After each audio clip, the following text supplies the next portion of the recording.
ہائے ہائے ہائے، نبی پاک کی زبان سے لفظ اللہ نکلا، غیر مسلم تو کانپنے لگ گیا، تلوار اس کے ہاتھ سے چھوٹ گئی۔ اب نبی پاک نے تلوار اٹھا کر کہا اب بتاؤ تمہیں مجھ سے کون بچائے گا؟ تھوڑی دیر پہلے تو وہ کہہ رہا تھا نا آپ کو کون بچائے گا، اب آقا کے ہاتھ میں تلوار ہے صلی اللہ تعالی علیہ وسلم، اب بتاؤ تمہیں کون بچائے گا؟ وہ کہتا ہے حضور مجھے بچانے والا تو کوئی بھی نہیں ہے، وہ مسلمان تو تھا نہیں۔ نبی پاک علیہ الصلوۃ والسلام نے اس کی بے کسی پر رحم فرمایا، اسے معاف کر دیا۔ آئے ہائے، نبی پاک کے ایسے اعلیٰ اخلاق دیکھے، وہ کلمہ پڑھ کر مسلمان ہو گیا۔ دشمن آ جائے تو چادر بھی بچھا دیتے ہیں، ہم معاف کریں گے؟ جان لینے آیا تھا آقا نے اسے معاف کیا۔ ہمارے مزاج کے خلاف بات کرتے ساری زندگی دشمنی لے لیتے، مجھے گالی دی، مجھے برا بھلا کہا، مجھے نقصان پہنچایا، کب تک بدلے لیتے رہو گے یار؟ نبی پاک کے امتی ہو تو معاف کرنا بھی تو سیکھو۔ آقا علیہ الصلوۃ والسلام جانی دشمن کو معاف کر دیتے، ہم اپنے بھائی کو معاف کرنے کے لیے تیار نہیں ہوتے، نہیں میں نہیں جاؤں گا بھائی کے گھر، ہم نہیں جاتے فلاں رشتہ دار کے گھر، ہم نہیں بلاتے کسی کو دعوت میں۔ چھوٹی چھوٹی باتیں ہیں، کبھی دعوت نہیں دی تھی آپ کو اس وجہ سے، کبھی سیدھے منہ بات نہیں کر سکے، آپ کو ویلکم نہیں کر سکے، آپ کو تحفہ نہیں بھجوایا، اتنی چھوٹی بات پر آپ نے رشتہ داریاں ختم کر دی۔ اور ایک طرف کہتے ہو کہ نبی پاک کے امتی، آقا کے غلام، اچھا نعتیں سب کو یاد ہیں، یاد کرو نا، نبی پاک کی سنت پر تو عمل کرو، کسی کو تو معاف کرو۔ بندہ کہتا میں بتاتا ہوں، مجھے گالی دی ہے، اب میں بتاتا ہوں، وہ ایک گالی دیتا ہے ادھر سے 7 گالیاں جاتی ہیں۔ اور صحیح بات یہی ہے، جو کہتا ہے میں بتاتا ہوں وہ واقعی بتا دیتا ہے وہ کون ہے، اس کے اندر کتنا گند بھرا ہوا ہے۔ اگر وہ آپ کے ساتھ برا کر رہا ہے تو آپ کو کس نے اجازت دی ہے برا کرنے کی؟ ایک عجیب سا جملہ مشہور کر دیا گیا ہے کہ جناب ہم شریف کے ساتھ شریف ہیں، بدماش کے ساتھ بدماش ہیں۔ مجھے آج تک سمجھ نہیں آیا کون سا بٹن لگا ہوا ہے آپ کے اندر بھائی؟ شریف کے ساتھ شریف ہوتے ہو، بدماش آتا ہے آپ بھی بدماش بن جاتے ہو، تو پھر تو آپ بھی بدماش ہوئے نا بھائی۔ شریف آدمی شریف کے ساتھ شریف ہوتا ہے، بدماش کے ساتھ بھی شریف ہوتا ہے، تبھی تو بدماش کی اصلاح ہوگی نا، مسلمان ہوا نا یہ شخص۔ نبی پاک نے معاف کر دیا تو خدا را آقا کی سنت کو ادا کریں، اور جیسی بھی مشکل، جتنی بڑی مشکل ہو، آپ بس دعا کریں، اللہ کو پکاریں، اللہ کو یاد کریں، توجہ اللہ کی طرف جائے۔ اچھا ایک اور چیز، ایک اور ٹیسٹ کرتے ہیں، کوئی نقصان ہو گیا ہے، کوئی تکلیف ہو گئی، آپ ہم جس جنریشن کے، میں جس جنریشن کا ہوں، شاید اب تو ایسا نہیں ہے، جو بزرگ بیٹھے ہیں ان سے پوچھیں کہ ہماری مائیں یا ہماری نانی دادی بچے کو سلاتی تھی تو ذکر اللہ کر کے سلاتی تھی، آمینہ بی بی کے گلشن میں کیسے پڑھتی تھی؟ آمینہ بی بی کے گلشن میں آئی ہے تازہ بہار، پڑھتے ہیں صلی اللہ وسلم آج در و دیوار، نبی جی اللہ اللہ اللہ لا الہ ہو اللہ اللہ اللہ لا۔ رات بچے کو سلا رہے ہیں تو ذکر الہی ہو رہا ہے، نعتیں سنائی جا رہی ہیں، بچے کو کچھ لگ جائے تو حسبی اللہ یا اللہ خیر ہے۔ اب تو عجیب عجیب باتیں ہیں، رات کو موبائل پکڑا دیا ہاتھ میں، گانا دیکھتے ہوئے، میوزک دیکھتے ہوئے، کارٹون دیکھتے ہوئے، ابا بھی سو رہا ہے، بچہ بھی سو رہا ہے۔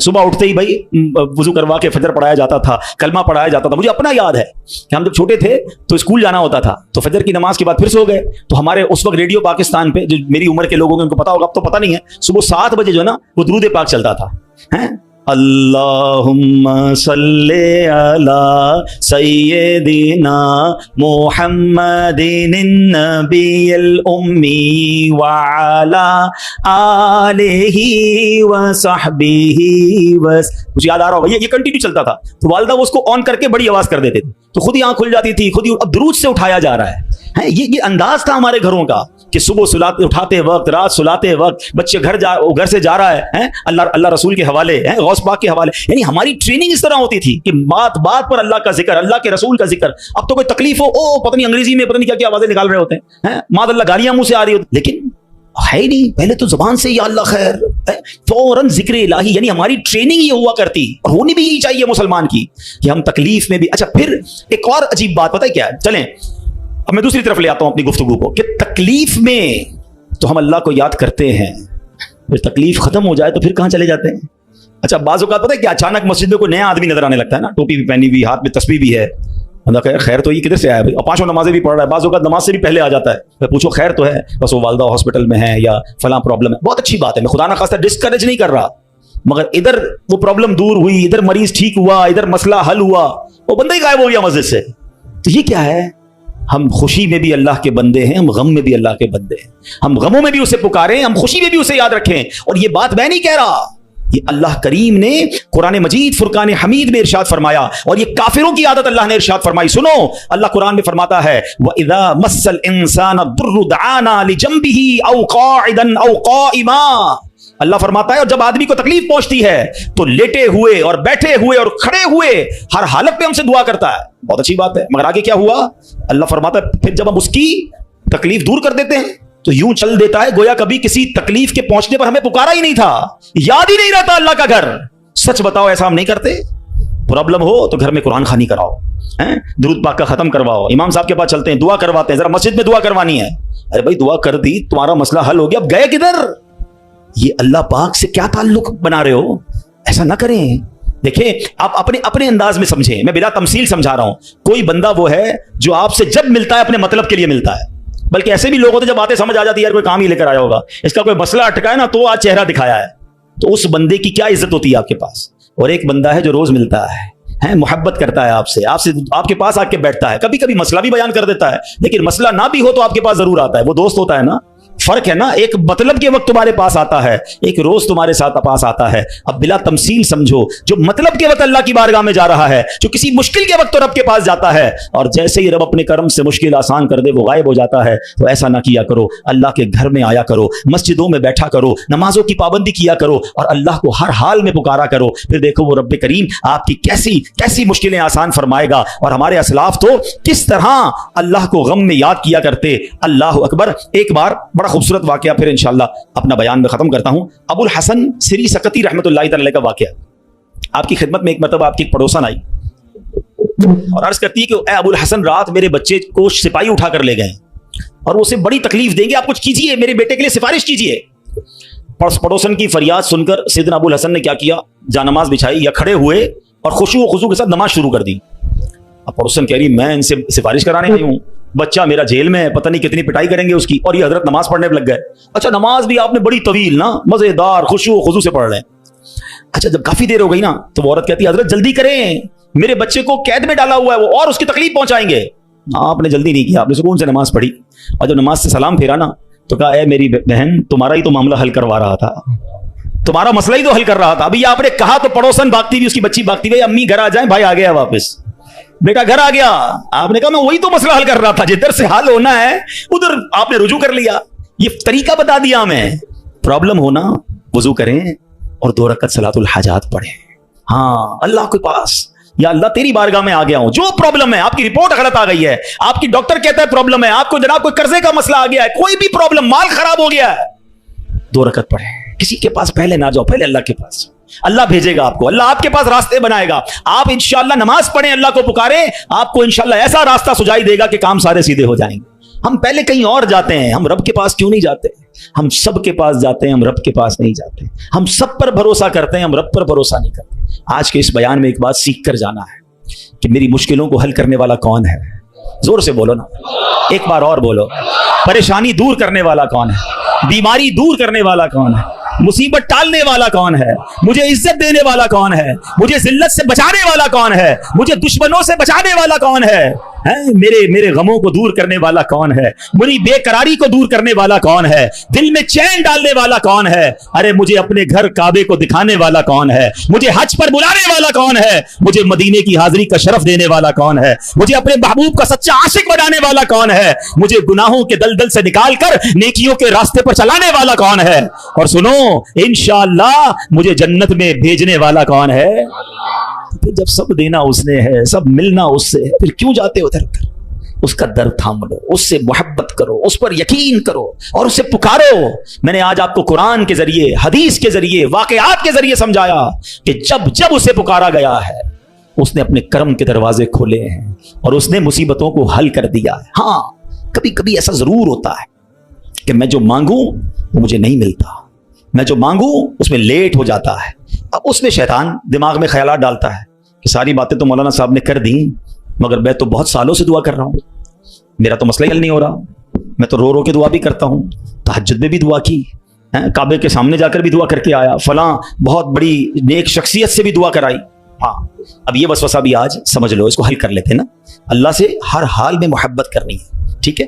اب اس کے بہت سارے جواب بن سکتے ہیں. پہلے تو میں آپ کو ایک حدیث سنا دیتا ہوں تاکہ آپ کو تسلی ہو جائے. حدیث پاک میں آتا ہے جس کا مضمون ہے کہ جب کوئی فاجر، فاسق، گناہگار، کافر اللہ کو پکارتا ہے نا تو اللہ فرشتوں کو فرماتا ہے اس کا کام جلدی کر دو، مجھے اس کی آواز پسند نہیں آ رہی ہے۔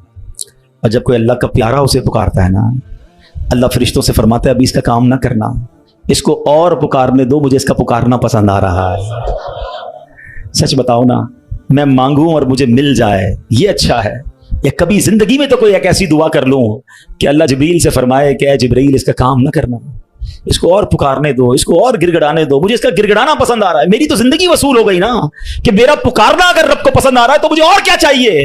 وہ پنجابی شاعر کہتے تھے جے سونا میرے دکھ وچ راضی، میں سکھ نو چلے پاواں، پھر مجھے کرنا کیا ہے سکھ کو اگر میرا مالک میرے دکھ میں راضی ہے۔ ارے رب راضی ہے تو سب راضی ہے، پہلے تو یہ یقین لاؤ نا اپنے اندر۔